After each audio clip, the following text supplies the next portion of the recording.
This is But the Years Are Short, the podcast where mamas who are therapists share real advice for real families. I'm Meagan. And I'm Katie. And we want to be your front porch community where you can laugh and learn with us about the beautiful, messy, overwhelming, hilarious work of raising kids. Because the days are long, but the years are short. Yeah. So I've turned Sundays into the day that we prep all of our food for the week. Oh, yes. And that's a great idea. Meagan, So listen, it has become this like bonding time for me and Kennedy because she has started to like to cook. And so listen to what we made. So we made 2 batches of white chicken chili. We made 24 zucchini muffins. Oh my God. She spent 5 hours making homemade like mini lemon tarts from scratch, like even the little shells and the custard in the middle, which was hilarious because she kept calling them custard. She's like, I'm gonna put like the general or whatever. It's time to put the custard in. It's like, okay, custard. Duh. She didn't want that and then deep. she made like glazed fruit and like put that all on top. She was so proud of them. They are beautiful. And then I made dinner on top of that. I'd love to tell you what it was, but I can't remember. Oh, it was like a veggie pasta situation. Because one of my kids is a vegetarian, and then neither of them ate it. But that's okay. Yeah. So, and I prepped like all of the fruits and all the things, made some boiled eggs. Yeah. And I made egg muffins for my breakfasts. What are egg muffins? Like Starbucks Lobster Bites? Yes. Yummy. Yes. I love those. Yeah, I'd love to tell you they were nearly anywhere near as good as the Starbucks muffins. They are not. No, I Nope, didn't. they're not as Those are good. hard to replicate. Yes, but I have some, I'm not going to cook them quite as long next time. It was nice. Yeah. I will tell you, I did forget about them. That makes a big difference. Yes. And are you surprised at all? No, I don't. Negative. No, negative. I need to cook things that are forgiving about like, oops, forgot about you. What is that? Doesn't everything burn? I mean, like crock pot things are pretty good. Yes. For that, Yeah, that's true. That is very true. Those are pretty forgiving. So, and like some spaghetti sauces and stuff. Yeah, that's true. You can leave and forget. Yeah. So, anywho, today, Meagan, you want to intro what we're talking about? Yeah, we're sticking with our like 2-home idea, which is fun. Today, we're going to talk about family hierarchy and kind of how it works. I will say, I know this is like part of our 2-home piece, and I do think that when it's in 2 homes, it's challenging. But like as someone who has 1 home, sometimes family hierarchy is challenging in my home. It is. With 2 parents. So I think this is one that's can be everyone. I think it's everybody. And I was thinking about this and how this happened in our 2 homes, but it could have totally happened in 1 home. But it reminded me of my daughter's last birthday. So our youngest she was turning 12, and she came to me. She said, Mom, for my birthday, my budget is going to be $200 for my birthday party. And it's like a sleepover, right? Yeah. So it's not like we're going somewhere. But she's like, my birthday budget is $200. And Dad said that was fine. Yeah, right. And Dad said that was fine. So I was like, and this was like shortly after we had shifted into 2 homes. And I hadn't caught on yet that she had developed this ability to just tell me things that were not true about that. They do that. Isn't it amazing? They do. And so it took me a minute to catch on. And so I sort of like progressed forward for a little bit before I circled back with Dad and was able to kind of like, hey, so I heard this is the game plan. And he was like, yeah, I heard that was your idea also. I was like, oh my God, no, which is fine, but it was very funny. And it's not because, she's a crazy lunatic and she's manipulative. It's just what kids do. Yeah, it's funny because I, have a similar one of my kiddos when they were, like, 6, I came downstairs and they're sitting at the kitchen table, no lie, y'all, with, like, a salad bowl with ice cream in it, Oh my gosh. and my husband is sitting literally right next to them, right? Like, he's not right, but, like, he's in the living room watching this happen, and I look at the kid and I'm like, "What are you doing?" And he looks at me, looks at dad, and my husband goes, "He said you said he could have ice cream." And I was like, "You goober." And I looked at him and I was like, "Well, I didn't say you could have ice cream." And he was like, "Stark white," right? And so they all do it, right? They all play us. Like, Yes. he said, she said. And so I do, it's like you said, it's so normal. But we want to help kind of identify what is this when we say hierarchy and how do we help support, whether it be in one home or two homes, where it can be even more challenging, right?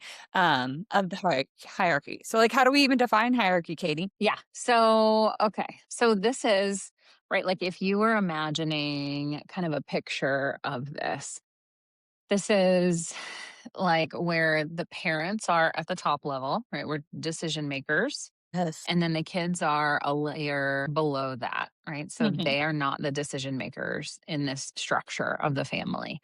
And it's built that way for a reason. Like the parents hold lots of the pieces.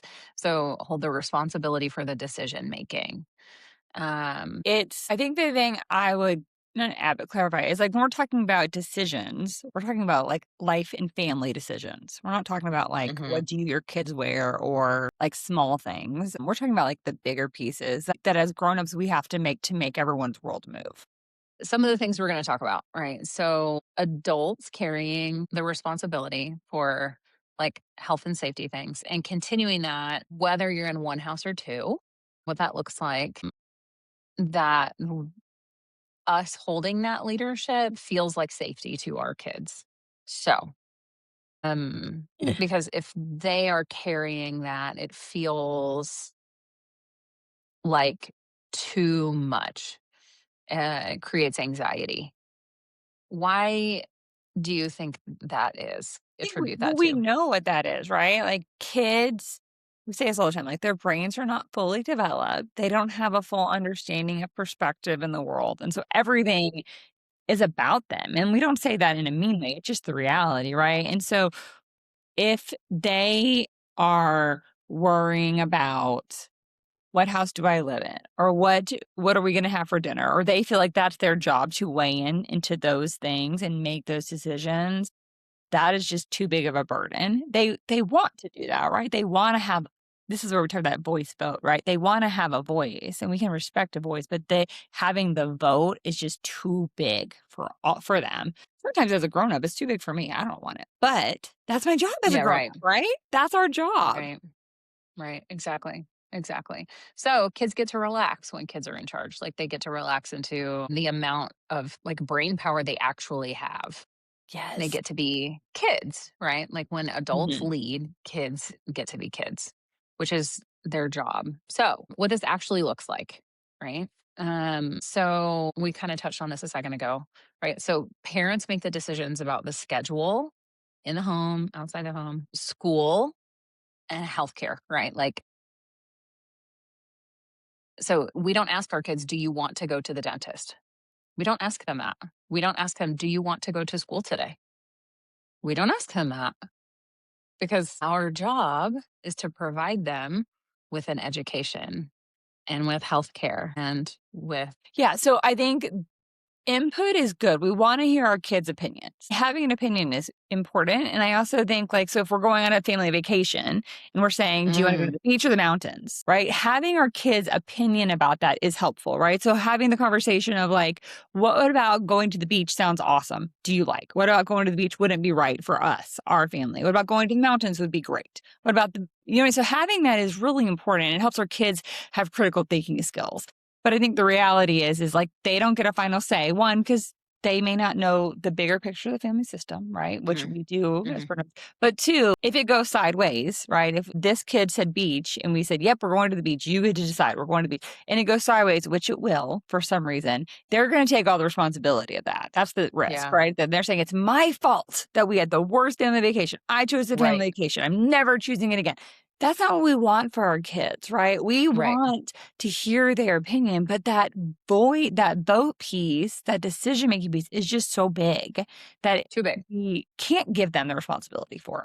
Yeah, yeah, yeah. Yeah, totally get it. Totally get it. And we've talked a lot about voice versus vote. And Yeah. so I think if like you want to hear more about that, I would go back to that episode because we dive super deep in that. So some other things about how we maintain hierarchy. Okay. So parents don't overshare adult conflict or adult topics, right?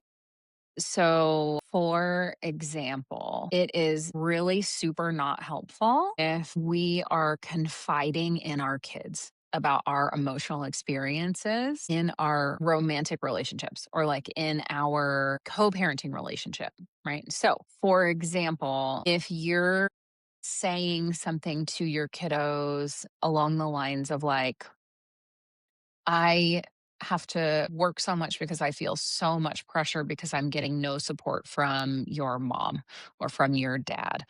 Yeah. Or, I would feel less lonely if your dad didn't drink so much or if your mom didn't drink so much. I'm just so lonely. That's why I cry all the time. Or I feel so overwhelmed because I'm in charge of everything around the house. And that's why I'm so exhausted all the time, right? Because all of these are kind of blamey and we don't intend to be. And it's a lot of the time our kids like want to know they ask us what's happening with us because they're wanting to connect with us. And those things just have to be managed and dealt with adults, right? Like adult Yes. problems are shared at an adult level with other adults. Because if they're not, what happens? Right? Like how do our kids feel? They feel like it's their job to fix it. So it's creating a ton of anxiety in our kids, and they wanna fix it for us. They don't want us to be sad, just like we don't want them to be sad, right? But we as Yeah. grown-ups have the tools that we can hold, right? And so I think of, like, um, I was having a hard day last week, and my kiddo, she was like, "What's wrong?" And I was like, "Nothing. I'm just having a hard day. It's okay." And she's like, "I tell you when I'm having a hard day, I tell you all the things." And I was like, "Yeah, you do. And I'm very thankful you do. This is a grown up thing. So as a grown up, I'm going to hold it. But I appreciate you. If you want to lay with me to help me feel better, you can do that." But like, I think Yeah. owning that, and that's hard, y'all, like in the moment. Yeah. As I'm like in the madness, yeah, it's easy for the jar to open and spill. It'd be very easy. But Yes. because we live in this world so much, like, I know the consequences, and so, like, I worked super hard, and that was hard to say, like, "Yes, let's just cuddle. I don't need to tell you all the things." But our kids do wanna know, they see that we're sad. We ask them when they're sad. It's a very kind, reciprocatory thing, and to not put that weight on them is a huge gift. Yes, it's such a huge gift. Okay. So this makes me think of Megan, Yeah. Rory and Lorelai Yeah. Gilmore. Yes. We were talking a week ago about because I'm just catching up on like I never fully watched Gilmore Girls. And so I'm Yeah, just now and watching I'm it. And obsessed. so yeah, I know. And so I'll come into work and be like, I just watched the one where Lorelai, the mom, calls Rory in the middle of the night and she's like, I had a nightmare. And I'm like, what is this upside down parenting happening? It, like makes me Yes. crazy, Yeah, you and I think we know? love Lorelai, right? We love her. We do because she's so fun and funny. He's so fun and sweet, and, like and that's not Rory's job to wake up in the middle of the night to take care of her mama. I know. I She's not a know. grown-up, she doesn't have the whole tool chest, right? Like Right. so, Exactly. yes, we talk about this a Exactly. lot. Okay, so a couple signs that your hierarchy is off. Okay. Yes. So if your kiddo is dictating the routine in the home. All right. So Mhm. here's the thing to think about. If you have kids, your house is built around the fact that you have kids. It just is, right? Like we all build our routines around the fact that we have kids. If you're a parent, that just is what it is. I think here's the thing. If your child is deciding when they will be at which home, that's too much. Your hierarchy is off. If your kiddo is deciding what time the house shuts down at night, Yeah. right? Yeah. Then your Or wakes up in the hierarchy is morning. off. Or what time everybody wakes up in the morning. Yeah. If your kiddo is choosing when we all eat dinner at night, right? Like our hierarchy is off. Do you have like a couple other ones? I think, like, if it feels like your kid is running the show. and our hierarchy is different in balance, right? And what it looks like to go to certain activities, when we're allowed to do it, who's allowed to go, who's not going. Those are all pieces of hierarchy being off for sure. And I think so I specialize in anxiety stuff. And so we talk about hierarchy being off because the kid's anxiety is taking over. So it happens for lots of reasons, or y'all. So it's not just like the thing, but we just want to help you recognize it because we can make shifts. We can be curious and then what are the things that we need to do to support our family? Okay. All right. So, what this needs to look like in two homes. Okay. So, if the hierarchy exists well in one home and then we're shifting to two homes, how in the world do we maintain that across two homes? A Because lot of that's tricky. intentionality. Yes. Takes A a lot of lot of intentionality. being, oh my gosh, for real. Okay. So, something that we want to make super clear, each home still has its own structure. Okay. So we're not saying Yeah. you need to pretend like you're one house because you're not. You are your own home and you have your own systems, your own routines. That's all super healthy, really important. But the parents, the like, parents of those children remain the executive system, like remain the leaders of those kids. Mhm. The kids can't be the communication system between those two people, right? So you need to be communicating directly together, even though that's uncomfortable. You'd rather, if this is somebody that you used to be married to and you're not anymore, most likely not trying to be best friends. Some people are, but that's not the general rule. Like most often, people are not really wanting to be super tight after that. So the things that we talked about earlier, decisions about education, decisions about healthcare, and then alignment on like general rules. So around screen time, if possible, making sure that homework is typically done before we have access to other things. Like things like that can be really, really helpful if you can be on Yes. the same page. Yeah, and I would add, like, extracurriculars and schedule. Those are the Yes. pieces. Yeah. The Thank other you. things I would say are definitely grown-up things that you're gonna have to be super intentional about with between 2 homes communicating. Yeah. Absolutely. Absolutely. Okay, so Megan, we have talked about what it sort of looks like in two homes and maintaining that Mhm. hierarchy from a real high level. What are some things that you see as like common threats to maintaining that hierarchy? Yeah, okay, so I think a big one we hear about that we see is, like, loyalty conflicts. So our kiddo feels like they have to choose one parent or one side the way one parent does it. Totally. Or does it or doesn't do it, or then they have to protect the other parent. So that's a lot for our kids to carry, and so if we are on the same page, we can minimize some of that. The other thing is guilt from parents. So, like, I only have them half the time, right? Yeah. And so what that looks like is overcompensating. So we do, like, so many things, and don't have a schedule, and it's like Disney World at the house, right? And we're Hmm. super permissive. And so that's just that inconsistency can be really Yeah. hard for our kids. The other thing we'll see is competition. And so, like, whose house is more fun? Who buys some more stuff? Yeah. Who says yes? And I think we can be keeping track of that as parents, and our kids are keeping track of that as kids, and so I think that can be really hard for them, and so we want just to minimize these things. The other thing Yeah. is parentification.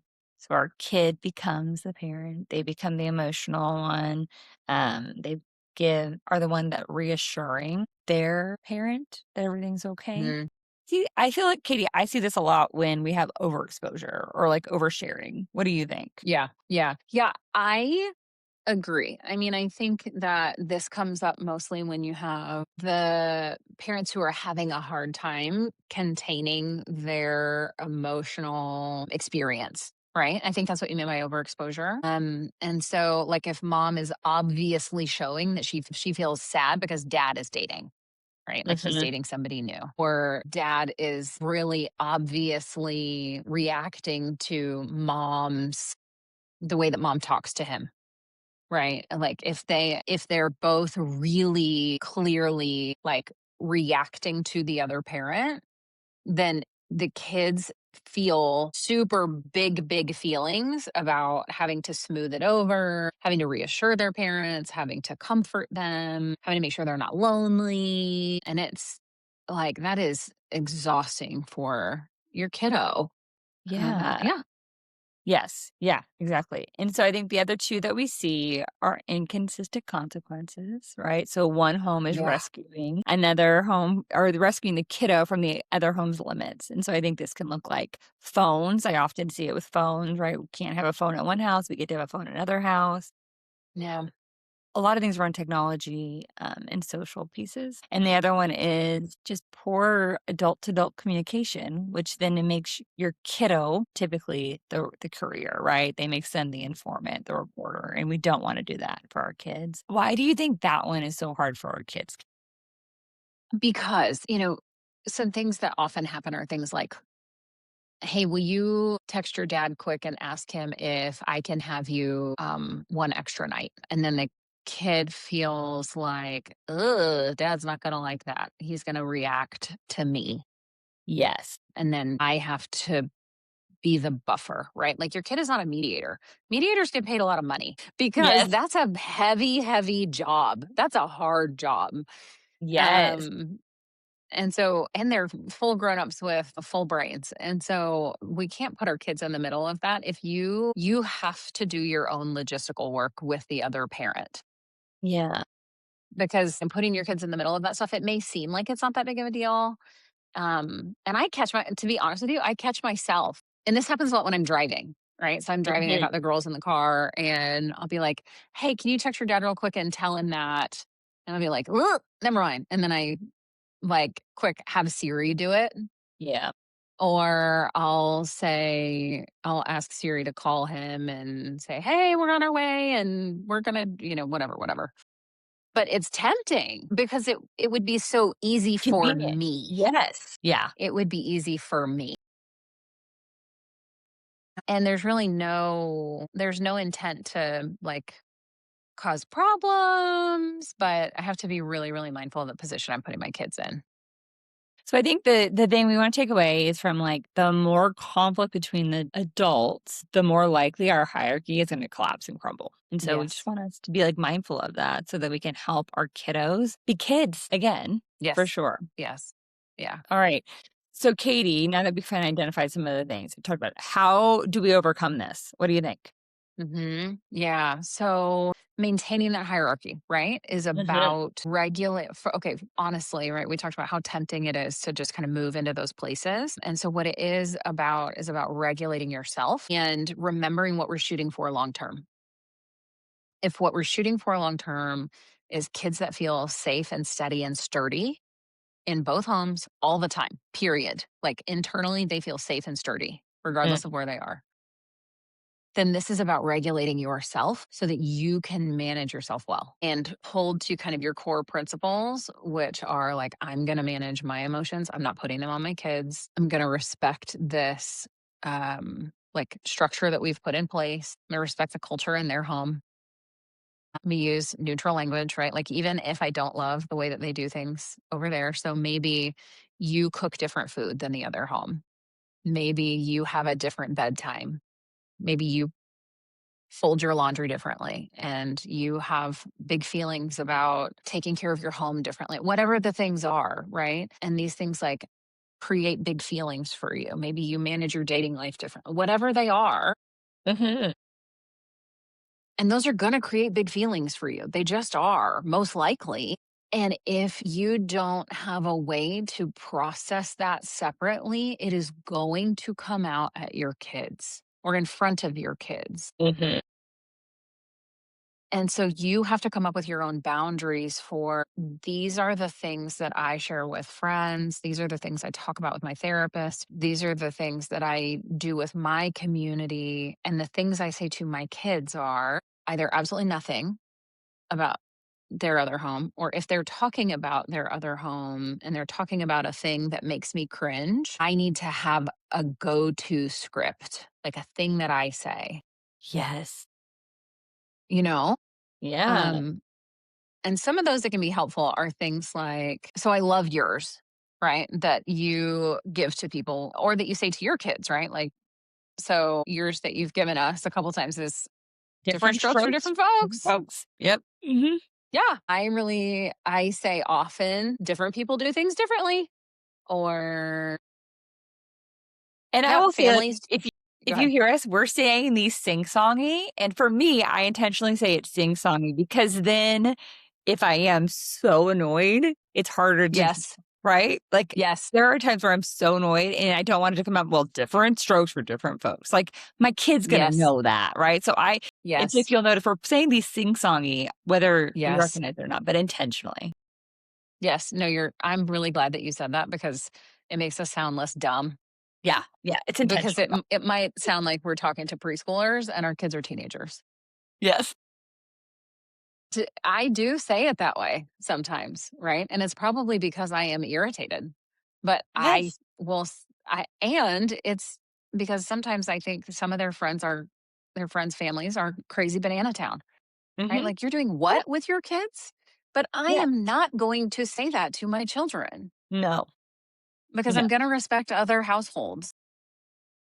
And our kids' ability to figure it out. Our kids are Yes. smart, right? Our kids are smart and safe, right? For they're safe for like we can trust them in this. We can support them and trust them. Yes. And so I think to me, it's like, and here, okay, here's real life. It's like if they come home and they're like, so and so said this today, and she said that her mom told her this other thing. And I am like, what the crap? Right internally. I'm like, they said what? That is ridiculous. What kind of peanut brain Yep.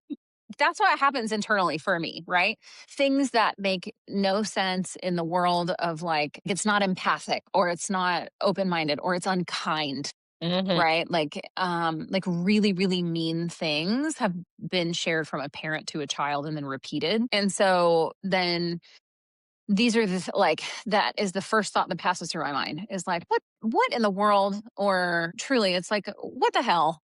And so that's not what comes out of my mouth, right? But I do have to freaking pause and say, "Huh." And that's probably what happens. I say, "Well," and then I say because I have teens or preteens, right? I say, "Well, what do you think about that? Mhm. How do you feel about that?" And then I say something like, "Well, different houses do things differently." And I say it just like that Yeah. because part of it is I'm managing myself internally. Exactly. It's hard. And so, I mean, even if it means we're sing-songing a thing, that helps manage us and protect our kids. Yes, yes. And it allows, I think, or like it makes space for them to think through it. And like, is that a thing that I agree with? Does this align with the values that I have? Yeah. And so if it's with your co parent, right? So let's walk this out. If it's with your co parent. So if they come from co parent's house and they say, Mommy let me stay up until 3 o'clock in the morning and watch Texas Chainsaw Massacre, right? Like, so your response And they're internally would 10. be like, and they're 10, right? Like, the hell, right? Would be your internal gut response. Mhm. And then you would need to take a moment and say, well, and maybe it would probably need to be similar, right? Like, well, what did you think about that? Or you would need to say, that doesn't sound like mommy. I'll need to Mhm. talk to her about that. Or I'll check in with her about that. And I And think then, right there, Katie, that yeah, is the practical thing that helps us continue the hierarchy, right? That piece of like, okay, thanks for the information, kiddo. And that's what you're saying. You're not condemning them. You're not shooting the messenger. Thanks for the right, information. Well, I'm going to check on that. And I think that right there, and being able then to enter in that conversation with respect, with curiosity, not with damnation, not with being accusing, right? But that yeah, right is the single thing, to me, the key to it all. Like, if we can do that well, then the other things that's the hardest part, y'all. That's the hardest part. If we can do that well, yeah. then the other things fall into place. And it really is very hard, right? Because It's it's so like, I'm sorry, you did what now? yeah, Have you lost your ever loving mind? What is wrong with you? Like, did yeah. half your brain fall out of your ear? Sometimes, and every single co parent, honest to God, every single parent has that moment with another parent. Yes. Same house or not, Same house or not. same house or not, right? Like, and the moments are going to be more just because you're not in the same house, because you Yes. weren't there for the four ridiculous things your kid did before that moment that you made that decision. Yeah. And so, the offering of grace is harder because you're not married to them anymore. You have a history of big hurt, Yes. and you weren't there in the moments leading up to it. So it really is hard to extend the grace. And so I think the things are like, take a minute, Mhm. like, thank your kiddo, right? Like, huh, okay, well, thanks for letting me know. If they come to you with like so I had a client call me recently, like late last week, and say that, their co parent had done something that really hurt their kid's feelings. And she didn't know exactly what to do about it. But she had listened to her son, validated his feelings, called the dad, and she told me like all the things that she had said to him and kind of reamed him out, which, is a funny story. And she was like, I probably didn't do it great. So how should I have done this differently? And so we talked about it, but the moment she handled with her child was beautiful, right? So Yes. because what he said to her, what her son said to her, and he was 11, and what he said to her was, I didn't know what to do, mommy, because I didn't like how it made me feel, but I thought this would get daddy in trouble, and I didn't know what kind of trouble. And so I think our kids really worry about what they're carrying between us. They don't want to cause conflict. They do not like how that feels. And they need our help sometimes. So I think the way that we respond to them when they need some help in the in between is really important. I agree. And I think like the pieces that are our responsibility as parents, right, is listening to our kiddos, validating their feelings, and then going to the co-parent and graciously, curiously stating the thing. And I think as the other parent receiving it, it is to be able to receive it through our kids' eyes, right? And so I think that's important. Like I think receiving it, I think it can really easily feel like an attack. Oh, for sure. Whether our co-parent legit is attacking or is not, right? They're trying their very best to be kind and curious, and like it can feel like an attack. But y'all, you're the same team. Our kids are our teammates in this, right? Our kids are kids. Grown-ups are the team, and we gotta figure out how to like lead this team or this business or whatever the analogy is. Yeah, We yeah, yeah. a million of them in a way that is honoring to protect our kid. And so we know this is hard. I don't ever want us to be like anyone to ever hear like, "Oh, just go do these No, 6 things, you'll be fine." my Or gosh. whatever. No. We know this is hard, and we know it provides our kids so, so, so much Yeah. security, grace, safety that we want for them. So here's kind of my takeaway, I think. So, we always have notes for these. And then about halfway through, sometimes I'm like, yeah, I'm changing my mind. I think my biggest takeaway for this is that none of this will work if you feel um, like an emotional tornado, right? Like if you're internally Yeah.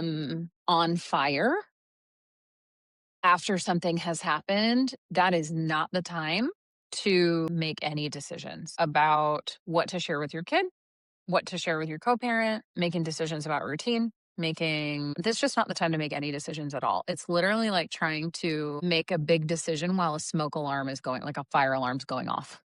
In your head. Okay. Yeah.